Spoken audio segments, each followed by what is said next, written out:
Alo. Nerede yürüp durdu? Ha köçeye çıktım azı. Öyle oturmaydı sıra.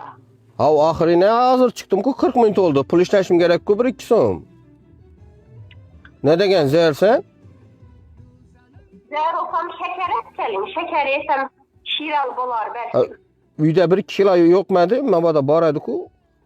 Yok yetmedi o. On- Halkası bilen ekkelim. 10 kilo baramaz bola mı? Yok halkası bilen ekkelim.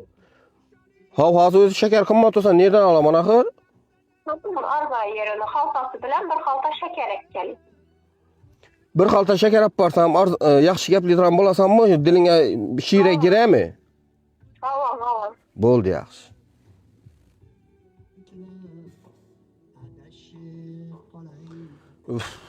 Endi şeker nereden alaman? Surası bilen tüşedirgan yer bolsadan bir arzarroq. Üf. Alo xotin, ila şeker tapdım.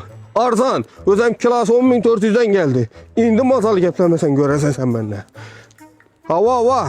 Mebelle ünü Katarında yine göç merkezi yan başında yine Zinet Market'e geldi. Furası bilen gep tuttu hazır. Hava 10.400 so'm ekan kilosu. Yine appardım ağzı.